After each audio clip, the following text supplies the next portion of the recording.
guys! Welcome to session 3 of Play into Kindergarten Readiness.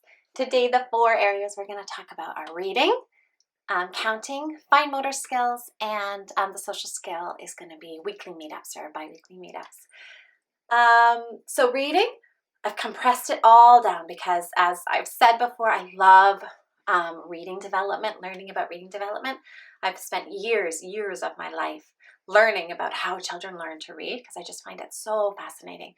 And so I could talk to you for hours about reading, but I won't. I kept it to about 7 minutes, I think. So we talked last week about how reading, or I mentioned that when we were talking about building vocabulary, I mentioned that reading was super important, and it is. So last week I said that children in a typical kindergarten classroom, there's a 4,000 word difference between the students. And this week I wanted to mention that a child's vocabulary in kindergarten is a direct predictor of their reading comprehension skills in grade 3. So all of these skills we're learning, they all build on each other, so they're super important. Why that's important to have reading comprehension in grade 3 is that we say up until grade 3, children are learning to read. Once they get to grade 3 and above, they're reading to learn. So we want to make sure at grade 3 that they have good reading comprehension. They're understanding what they're reading, because moving forward, they're going to be expected to get a lot of information themselves from books and things that they're reading, information sheets and things like that. So reading to your children is fabulous. Read every day. Read as much as you can, as often as you can. And I know we can all get into that sort of state of where it's almost a task, right? It's almost something we have to do. We're so tired and it's late at night and we just want our little one to go to bed so we can have a couple minutes to ourselves. We have to get through this book first, right? You got to do the bedtime story. But it's also important that we try to be engaged in what we're reading, to make it come alive for our children, to really get them engaged and excited about what they're reading and they're hearing about. So a great way to do that is to play games with the book sometimes. So you're looking through the book and you're trying to find a zebra and you're racing who can find the zebra the first, who can be the first to find the zebra. And little things like that where you're making reading really fun. So children start to develop this love for reading, that reading is fun, and they look back on it and remember snuggling with mommy in bed and reading stories, and it's a lovely, wonderful memory for them. And that instills this love of reading, which is super important. So I wanted to chat with you about 5 different things you can do as you're reading stories with your child. So the first one is called a picture walk. So that involves, this is Jillian Jigs and the Great Big Snow. So that involves just looking at the pictures. I hope you can see that. As you, just before, if it's the first time you're reading a book or the book is new to you, that you look at the pictures with your little ones and you say, oh, look, the girls are looking out the window. It looks like they're waking up to a morning of snow. All of the kids are smiling. They're so excited. And you go through the book and you look and you think, they're getting ready to go outside, but it looks like Jillian's missing something. She has her boots and her coat and her mittens and a scarf, but what is she missing? Oh, she's missing her hat. And then the story goes through and she's trying to find her hat. And you're just pointing out the pictures as you go so the children can get a feel for the flow of the story, what the story is going to be about. And it's also a fabulous chance to build vocabulary. So, for example, if you're reading a story and you see a big elephant, there's a big elephant, and you just point it out as you're going through the picture walk. Then when you're reading the story and you get to that page with the big elephant and the author who wrote the story says, oh, the tremendous elephant, all of a sudden that clicks in your little one's brains that the words, oh, big and tremendous, oh, those kind of mean the same. So you're building their knowledge of that word, what the word big means, and you're also increasing their vocabulary. They have connection. They have a foundation of knowledge that the elephant's big. Oh, the elephant's also tremendous. So it's a great way to build vocabulary, doing a picture walk. A second thing is, so a lot of the books that we read with children, they rhyme.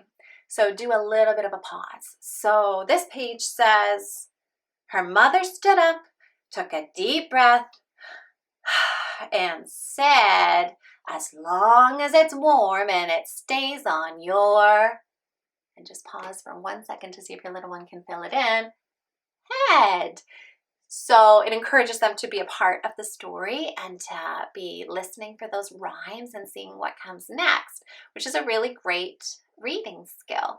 And you'll see as your child goes through stories, they become more and more familiar. They're able to pick up on that much faster, which is actually number 3.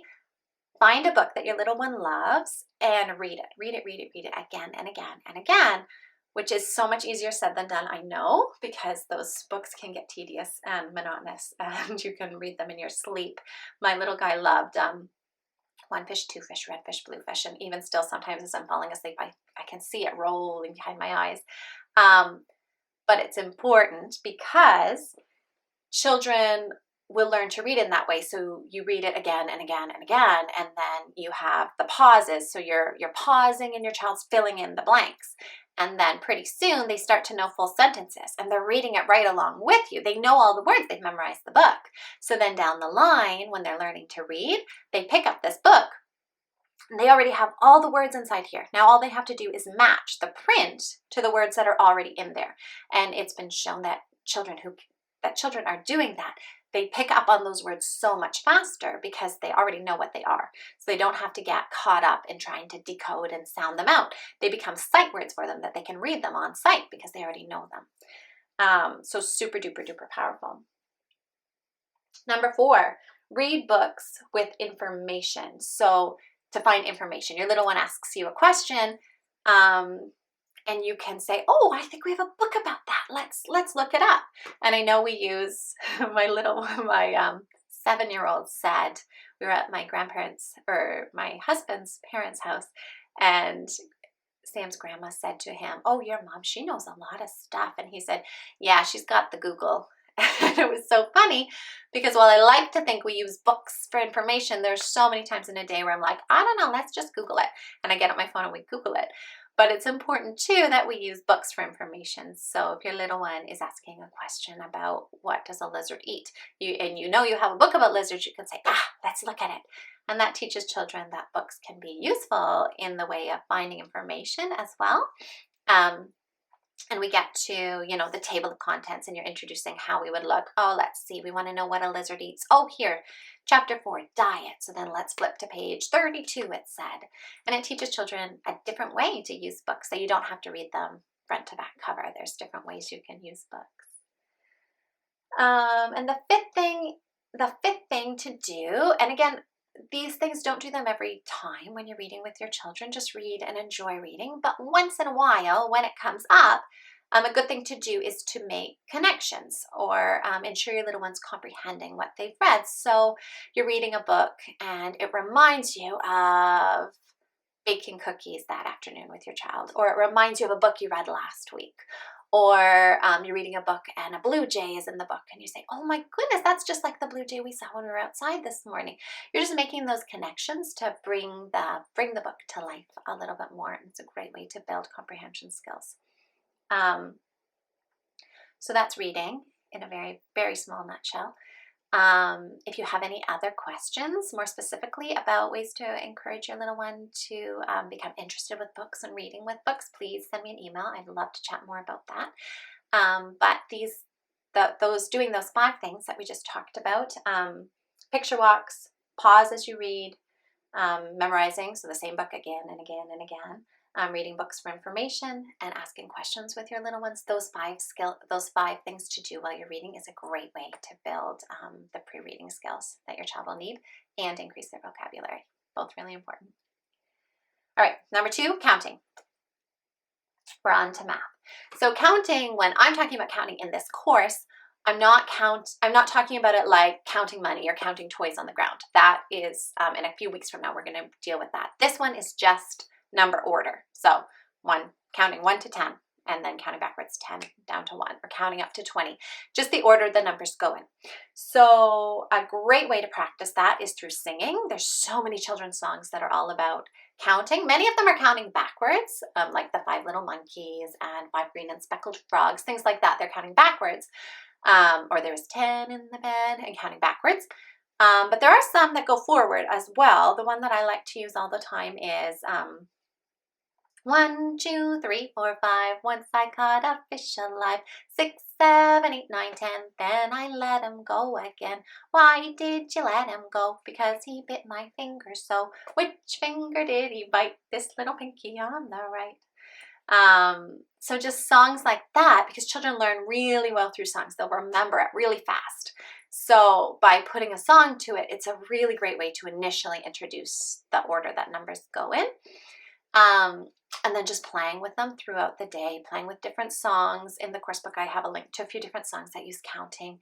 And it's just getting them familiar with the numbers, the order the numbers go in.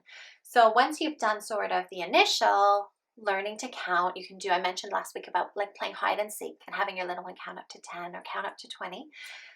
You can also start playing little games. Like when you're in the car with your child, you can play what comes next. So what number comes next? 1, 2, 3, 4, 5, 6, 7, 8. Excellent. And a little bit trickier, what number did I miss? 1, 2, 3, 5, 6, 7, 8, 9, 10. What did I miss?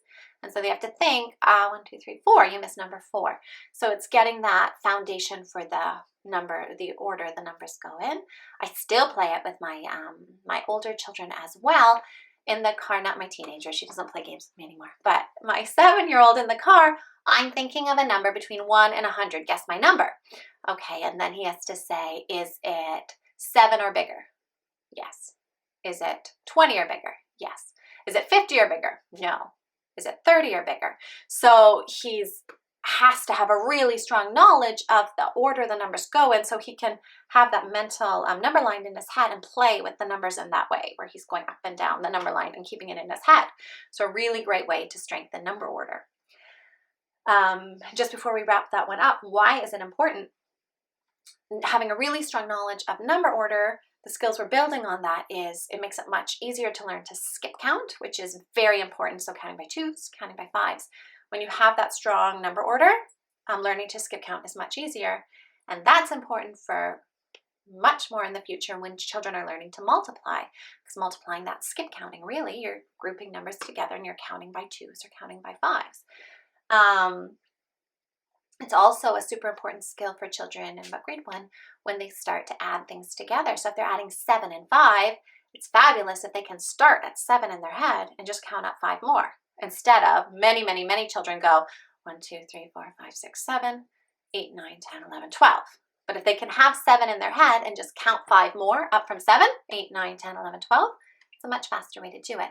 Same thing with subtracting, the exact same thing. Having that working memory of how numbers work up and down makes subtracting a breeze. So it gives them a really strong foundation. So counting. Now, fine motor skills. So fine motor skills are using the small muscles in the hands and the fingers and the thumbs for doing tasks.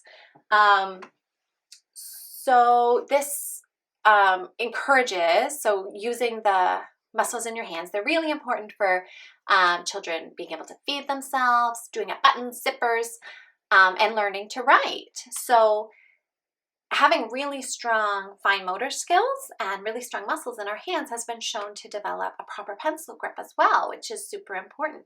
So I'm going to talk about 5 different fun activities and ways we can practice easily developing the muscles in the hands for future writing.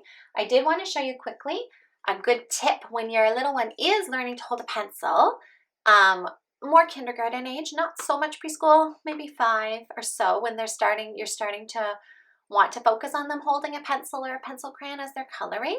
If they start having trouble with that, which 2 things, if they're having trouble with that, do more fine motor work with them. But you can also encourage a proper pencil grip. There's a really handy trick. It's just folding a piece of paper up and having your little one place it in their hand and hold it with these 2 fingers. And then, I don't have a pencil here. Then you have them just pick up the pencil and they'll pick it up naturally in the correct way. And there's a sequence for pencil grip as well, a natural development for children. And children will develop that grip naturally as long as they have strong fine motor skills. So let's talk about how to develop those strong fine motor skills. The first one, which I touched upon, is buttons and zippers, encouraging your little one to do up their own buttons and their own zippers, even though I know it takes a long time. It's also a great self-care skill to be working on with children, is doing those things. So having them practice on their coat, zipping their coat up, and doing buttons on their shirt or their pants after they go to the bathroom if they're wearing jeans, trying to get them to do their own buttons and their own zippers. Great way to build the muscles in your hands. A second thing is using clothespins. So clothespins are really great. They actually do encourage a proper pencil grip as well, because children generally will open and close a clothespin like this. I should have brought these things up so you can see what I'm talking about, but I'm sure you know what a clothespin is.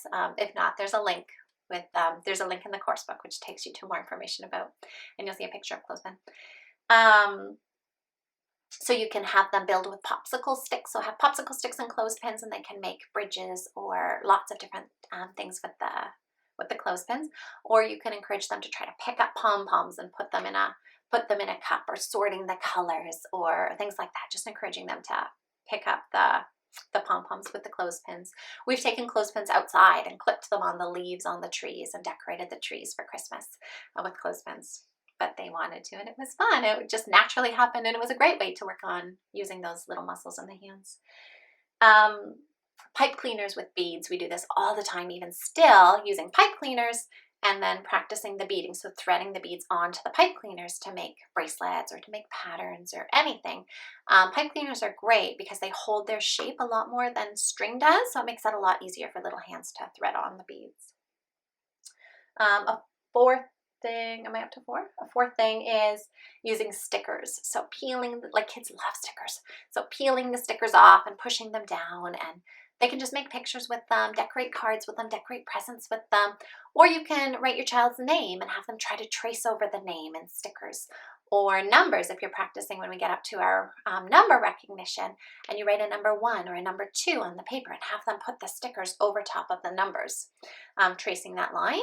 A great tip for stickers is if you peel the back off the stickers, you know how if you get like a sheet of stickers, the backing will actually peel right off, and then you're just left with the stickers on the back, which makes it a lot easier for children to peel them up. So it's a great little handy tip when you're using stickers with kids.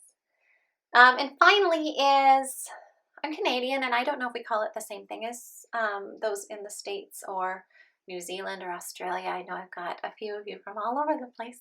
But we call them medicine droppers, or pipettes, I think they're called as well, or like even a big turkey baster.